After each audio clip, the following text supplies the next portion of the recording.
से बनाते हैं, सामने वाला आदमी पहचान लेता है कि बनावटी कर रहा है कि सचमुच में है ना। इस बिजनेस में 2003 में मैंने ज्वाइन किया था, बताया ना, और धगा धक रेल चली 2004। जला दो, चलो अभी इसकी जरूरत भी नहीं है, स्लाइड नहीं चलाएंगे अभी, सारी जला दो।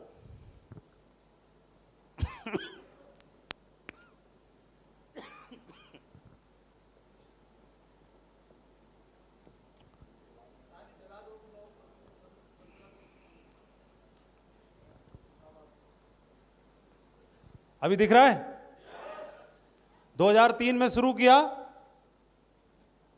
और काम करना शुरू किया, और ये मीटर चला 2003 से 4 तक 1 साल, फिर 4 से 5 तक दूसरा साल, और 5 से 6 तक 3 साल दबा के पैसा कमाया। इन 3 सालों में कई सारे गोल अचीव हो गए।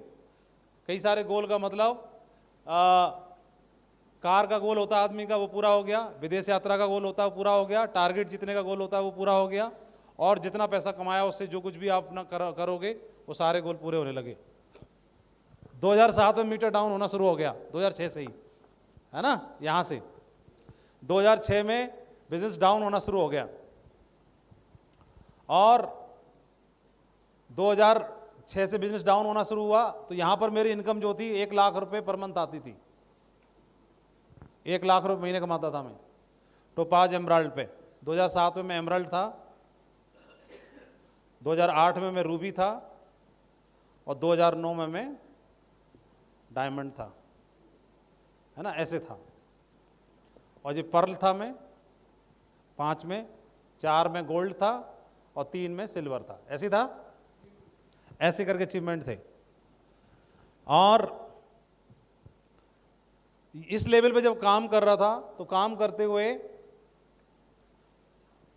जब आपके चेक नहीं होते, जब आप किसी मीटिंग में जाते हैं तो थोड़ी दिक्कतें होती हैं। और उस ड्यूरेशन में 2007 में सर ने बोला ट्रिपल एस के लेवल पे तालकोटरा स्टेडियम में फंक्शन होगा बहुत बड़ा, अब तक का सबसे बड़ा। और अब उस फंक्शन में जाने का मतलब है कि किस मुंह से जाएं। मेन बात यह है, चले तो जाएंगे, सबसे बड़ा चैलेंज आता है किस मुंह से जाएं। 2007 में मीटिंग होती थी तो आगरा में वेन्यू चलता था, और वेन्यू को जो होस्ट होते थे वो दूसरे लीडर हुआ करते थे, को लाइन क्रॉस लाइन टीम के हुआ करते थे। तो वहाँ पे कौन वॉलंटियर होगा, किसको परमिशन मिलेगी, कौन प्लान लेगा, कौन नहीं लेगा, वो हर बार हम फेस करते थे। लीडर्स मीटिंग होती थी, सिल्वर एंड अबव की मीटिंग होगी, वो लोग मीटिंग करते थे, उनकी मीटिंग में सर हमको लेके जाते थे। तो वो लोग फूटी आंख हमको सुहाते नहीं थे, मतलब वो हमको पसंद नहीं करते थे। सर ने बोल दिया तो इसलिए सर की बात को काट नहीं सकते, इसलिए उनकी मीटिंग में जाते थे। सर ने बोल दिया है कि उस मीटिंग में आपको जाना है। सर चिंता ये करते थे इसलिए कहीं नेगेटिव ना हो जाए, तो उस मीटिंग में जाएंगे, वहाँ रहेंगे। मैं तो उनकी ट्रेनिंग की मीटिंग ले रहा हूँ दूसरी टीम की, उसमें रहेगा तो कुछ इसको अकल आएगी, कुछ समझ में आएगा, पॉजिटिविटी आएगी। लेकिन सर को नहीं मालूम था कि अंदर ही अंदर ज्वालामुखी धधक रहा है। किसी पॉजिटिविटी की जरूरत नहीं है, किसी लीडर्स मीटिंग की जरूरत नहीं है, अंदर अंदर क्या है, ज्वालामुखी धधक रहा है। सर ने बोला मीटिंग में जाना है, तो मैं हर मीटिंग में जाता था। और वहाँ पर मतलब कहीं नाम मान सम्मान सारी चीज़ें होती नहीं थी। कोई मीटिंग हो रही है, लीडर्स मीटिंग हो रही है, मैं जाता था। फंक्शन हमेशा 2007 में हो, 6 से 7 में हो, 8 में हो, इवन 9 तक, डायमंड बनने तक दूसरी टीम के लीडर्स की अरेंज करते थे, होस्ट होते थे। हमारा काम सिर्फ एक ही था, प्रमोशन करने का होता था। वहाँ पर भी हर मीटिंग में इस ड्यूरेशन में साल लिखना आसान है, लेकिन इस दरमियान में जो भी एक्टिविटी हुआ करती थी तो हर मीटिंग को फेस करना है। और मीटिंग में हमारा नाम नहीं आएगा, हमारी सेल्स नहीं है, हमारे टारगेट्स नहीं है, हमारे पास टीम नहीं है।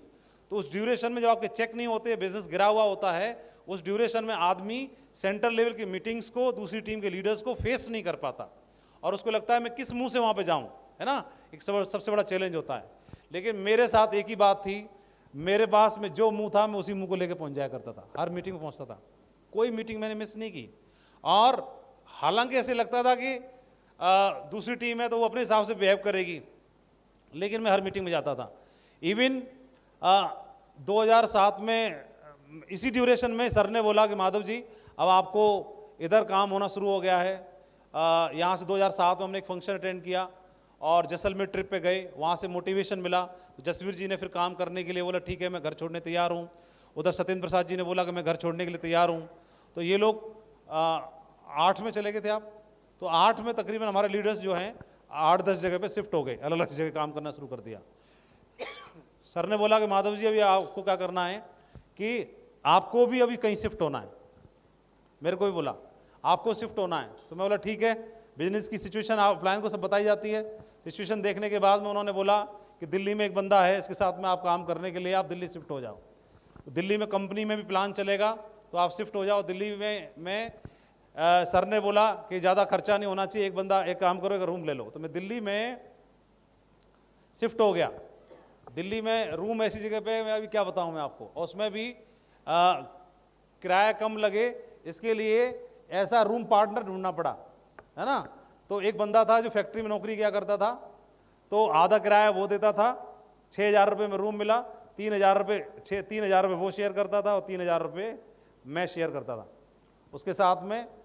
इसको मालूम नहीं है, ये भी रात में आता था, मेरा काम भी होता था, मैं भी रात को सोने के लिए आता था, वो भी सुबह निकल जाता था, मैं भी निकल जाता था सुबह, पूरा दिन भर मेरे को काम करना। यहाँ से सर ने बोला कि लखनऊ चले जाओ एक बार मीटिंग करने के लिए, एंकरिंग करने के लिए। तो वहीं से मैं प्रोग्राम अटेंड करने के लिए गया, एंकरिंग करने के लिए। लखनऊ में एक भी टीम नहीं थी, दूसरी टीम का प्रोग्राम अटेंड करने के लिए गया। वहाँ पे लीडर को लगा ऐसा काम दाम कुछ चल नहीं रहा, बढ़िया लीडर है, अच्छा बोलता है, एक काम करता हूँ लालच दे देता हूँ। मेरे को दूसरी आईडी डालने का मेरे को ऑफर देने लगा। कुछ चीज़ें आपको तोड़ देती हैं और कुछ चीज़ें आपको और मजबूती से खड़ा कर देती हैं। तो आपके साथ में जो चीज़ें होती हैं, तो ये जो संघर्ष का दौर होता है आपको मजबूत बनाता है। इसी ड्यूरेशन में मैं बोला यार अभी तो दमदारी से काम करना पड़ेगा। अपनी टीम के लोगों से मिले काम करने के लिए, ये लोग शिफ्ट हो गए, अलग अलग शहरों में शिफ्ट होना शुरू हो गया।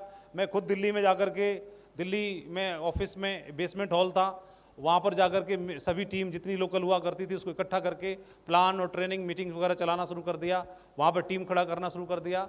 उसके बाद में उसी के माध्यम से फिर मैं वहाँ की कुछ टीम पर्टिकुलर बन गई, उस टीम को फिर विजयपाल जी को जिम्मेदारी देके फिर नेक्स्ट शहर में मैं भी चला गया, और ऐसे हमारे लीडर्स ने काम करना शुरू कर दिया। कुल मिलाकर के हम लोगों ने 2007 में, 2008 में और 2009 के लगभग लास्ट होते होते सिचुएशन हमारी सुधर गई, इंप्रूवमेंट होना शुरू हो गया।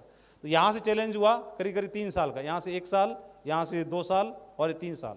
3 साल का स्ट्रगल रहा, लेकिन 3 साल में जो चीज़ें अगर बिगड़ी हैं तो जाहिर है वो कमज़ोर रही होंगी, और उन कमज़ोर चीज़ों को मजबूत होना जरूरी है। तो 3 साल बहुत बढ़िया रहा। तो जब बढ़िया बढ़िया था तो परमात्मा ने बढ़िया दिन दिए, तो खराब दिन में मैं शिकायत कैसे कर सकता हूँ। तो शिकायत करने कोई कॉलम मेरे पास था नहीं, काम बड़ा करना था, सबको जवाब देने थे। इन 3 सालों में बहुत सारी चीज़ें थी, और जवाब सिर्फ काम से दिया जा सकता है और किसी चीज़ से जवाब नहीं दे सकते।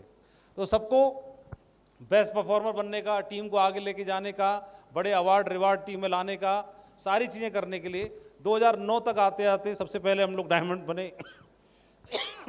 2 डायमंड की रिकग्निशन एक साथ हुई, और इतना बड़ा मतलब प्रमोशन हुआ कि अब तक उस समय तक के सेफ में जितने प्रोग्राम हुए उसमें सबसे बड़ी गैदरिंग के प्रोग्राम हुए।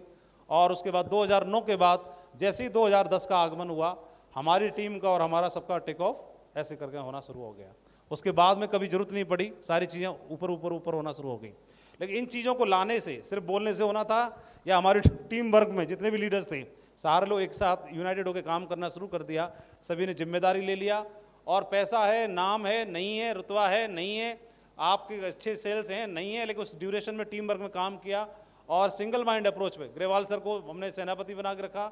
जैसा वो बताते थे सारे लोग फॉलो करते थे। सिंगल माइंड अप्रोच पे काम करने की वजह से, टीम वर्क पे काम करने की वजह से, उस चैलेंजेस को फेस करने की वजह से बुनियाद बहुत मजबूत हो गई। और बुनियाद मजबूत हुई तो उसके बाद परिणाम आपके सामने है कि सेफसॉप में, डायरेक्ट सेलिंग इंडस्ट्री में number 1 team, number 1 performance, number 1 सब कुछ एक तरफा हो गया। सब कुछ कोई अभी तो दूसरी टीमें तो या कुछ सोच भी नहीं पाते, सोच नहीं सकते। सब कुछ क्या है, एक तरफा है, एक तरफा हो गया। और वो एक तरफा लगातार बरकरार इसलिए है क्योंकि ठंडा नहीं बैठा कोई भी। सारे लीडर्स जितने भी हैं हमारे, सारे टाइगर लगे पड़े हैं।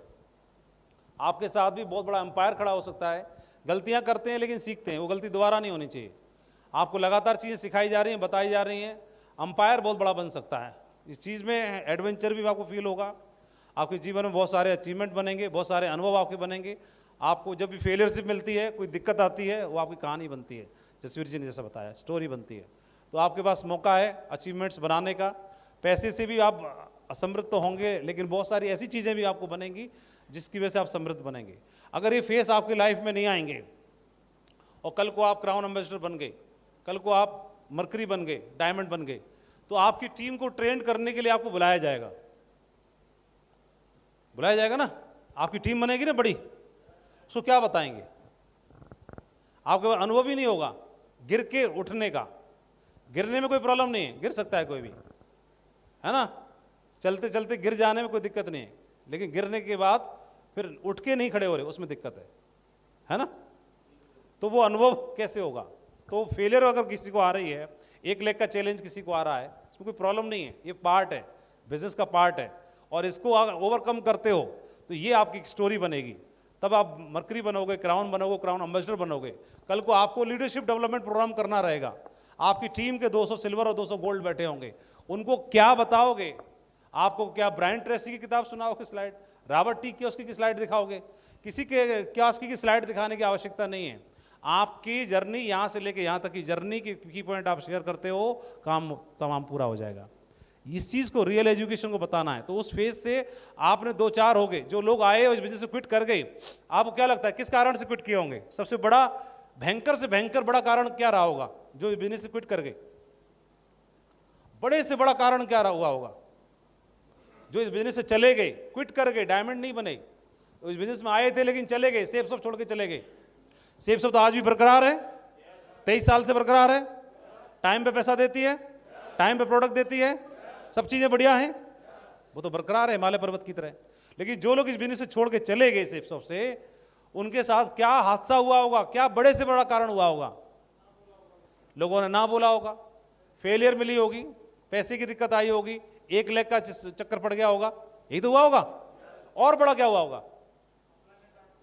अपलाइन ने कुछ बोल दिया होगा, डाउनलाइन ने इज्जत नहीं की होगी, और क्या हुआ होगा बड़े से बड़ा? बताओ, यही तो कारण हुए होंगे। बीवी ने हैंडब्रेक खींच दिया होगा, या तो तू ही रहेगी या मैं ही रहूंगी, मतलब यही रहेगी या मैं ही रहूंगी, है ना, सही है ना। तो बड़े से बड़ा कारण ये रहा होगा। लेकिन ये बड़े से बड़ा कारण होने के बावजूद भी, ये बड़े से बड़ा कारण जो चले गए उनके साथ भी यही था, और जो बन गए यहां पर उनके साथ भी यही था। दोनों में कॉमन बात यही है। उससे कैसे ओवरकम करते हैं आप, ये सबसे महत्वपूर्ण बात है। आप हाउसवाइफ हैं, अच्छी बात है, हाउसवाइफ हैं तो हाउसवाइफ आप अकेले नहीं हैं, हाउसवाइफ और भी हैं। लेकिन हाउसवाइफ रहते हुए इस बिजनेस को नहीं करने का कारण आपके पास पर्याप्त है। क्यों आप बिजनेस में सफल नहीं हो सकती, इस बिजनेस को क्यों नहीं कर सकती, इसके कारण आपके पास कई हैं। सुबह बच्चों को संभालूं, ब्रेकफास्ट तैयार करूं, घर को संभालूं, इनको संभालूं, ससुर को संभालूं, सास को संभालूं, तुमको संभालूं, इनको संभालूं, बाहर संभालूं, अड़ोस पड़ोस संभालूं, ये संभालूं, वो संभालूं, कितनी सारी जिम्मेदारियां हैं, ये एक है। लेकिन ये सिर्फ इतना करना ये कॉमन बात है, देश की लाखों करोड़ों महिलाएं यही कर रही हैं। ये करने के साथ दूसरों से थोड़ा ज्यादा करना, वो आपको लाखों से अलग बना देता है। थोड़ा ज्यादा करना, सिर्फ इतना ज्यादा। आप नौकरी में हैं, आप नौकरी करते हैं, आप प्राइवेट में हैं, सरकारी में, स्टूडेंट हैं, उनमें और आप में क्या फासला है, क्या अंतर है? अगर आप सुबह आते हैं जल्दी, टाइम नहीं है, आप नौकरी पे रहते हैं, आपको टाइम नहीं है, आप आते हैं थक जाते हैं, काम टाइम नहीं है, आपको करने को टाइम नहीं है। तो ये देश के लाखों नहीं करोड़ों लोग यही कर रहे हैं। उनमें और हम में क्या अंतर है? वो करने के बाद, थके होने के बावजूद भी आप बाइक तैयार करते हो, सूट पहनते हो, प्लान फोल्डर उठाते हो और फिर 3 घंटा काम करके आते हो। ये 3 घंटे आपको 3 लाख से ऊपर कर देंगे, ऊपर उठा देंगे। ये परिवर्तन है, ये फासला थोड़ा ही है। बाकी में और भीड़ में और मेरे में अंतर क्या है? बाकी भीड़ में और मेरे में सिर्फ बहुत बड़ा अंतर नहीं चाहिए आपको, हमें और आपको 4 हाथ नहीं चाहिए, परमात्मा ने 2 हाथ दिए काफी हैं। उनमें और मेरे में सिर्फ इतना फासला होता है, आधे, इतना, थोड़ा ज्यादा करना है, उनसे ज्यादा करना है। वह करते करते करते आप, और उनकी नजरों में भी आप इज्जतदार बन जाते हैं, इज्जत के हकदार बन जाते हैं, सम्मान के हकदार बन जाते हैं। चीजों को मैनेज करना, परमात्मा ने हमको ऐसा बनाया है कि हम ज्यादा कर सकते हैं काम। मल्टी डायमेंशनल पर्सनैलिटी परमात्मा ने बनाया है। हम एक साथ कई क्षेत्रों में काम कर सकते हैं, कई क्षेत्रों को संभाल सकते हैं, सब चीज़ों को। इसी देश में ऐसी बहुत सारी महिलाएं हैं जो माँ हैं, जो हाउस वाइफ हैं, जो घर संभालती हैं, परिवार संभालती हैं और उसके साथ साथ और अपनी बाकी जिम्मेदारियों को भी पूरा करती हैं। और करते हुए उन्होंने अपने परिवार के लिए बहुत बड़ा कुछ करके दिखाया। इस बिजनेस में भी डायमंड बन के दिखाया, अभी भी बन रही हैं, लगातार महिलाएं डायमंड बन रही हैं। अभी पिछले हफ्ते ही हम लोग एक डायमंड लेडी को रिकॉग्नाइज करके आए। हाउसवाइफ थी, दुकान चलाया करती थी, दुकान चलाते चलाते उसने जिम्मेदारी ली, पति नहीं कर पा रहे थे, कोई बात नहीं, उसने जिम्मेदारी ली। बहुत सारे चैलेंज आए, घर से दूर जाने का, देर रात तक काम करने का, ससुराल से, परिवार से, बच्चों का, इसका उसका, सारी नैतिक जिम्मेदारियों को निभाया ताकि कोई सवाल उंगली न उठाए। उनको निभाने के बावजूद भी इस बिजनेस में अपनी दमदारी के साथ डायमंडशिप की ट्रॉफी को चूमा। बाकी में और उसमें अंतर क्या, बस यही होगा, बाकियों से 1 घंटे लेट सो पाएंगे और बाकियों से 1 घंटे पहले जगना पड़ेगा। तो वह उन लाखों में से एक कोई ऐसे तो नहीं बन जाता, लाखों में से एक बनने के लिए दूसरों से थोड़ा ज़्यादा करना होता है ना। स्टूडेंट्स में, क्लास में जो टॉप करने वाला स्टूडेंट है और जो नॉर्मल स्टूडेंट है, उनमें क्या अंतर होता है? उसमें एक ही अंतर होता है, क्लास टॉप करने वाले बच्चे को कभी स्कूल जाने के लिए जगाना नहीं पड़ता, वो स्वयं जगता है। और बाकी एवरेजों को सुबह बताना पड़ता है, अलार्म लगाना पड़ता है, जगाना पड़ता है, बताना पड़ता है। सिर्फ छोटा सा फासला रहता है, जो छोटा सा फासला एक बच्चा स्कूल को और कॉलेज को और यूनिवर्सिटी को टॉप कर जाता है। ये डिफरेंस है हम में और आप में। बाकी लोग नेटवर्क मार्केटिंग बिजनेस कर रहे हैं, सेफ शॉप में और बाकी कंपनियों में क्या डिफरेंस है? कंपनियां तो हजारों हैं, यही डिफरेंस है छोटा सा। सेफ शॉप के लीडर्स में क्या डिफरेंस है? यही डिफरेंस है। जो एथिकल काम करने की बात करते हैं, एथिक्स के साथ बात करते हैं, जो अपने लोगों को तैयार करते हैं, ढूंढ के लाते हैं नए लोगों को, नए बच्चे तैयार, बाग लगाते, बीज बोते हैं, अंकुरित करते हैं, बाग लगाते हैं, तैयार करते हैं, काट के नहीं लगाते, ये तैयार करते हैं, छीन के नहीं लाते। या क्रॉस लाइनिंग, दूसरी कंपनी से तोड़ना, ये चीज़ कभी सिखाई नहीं जाती।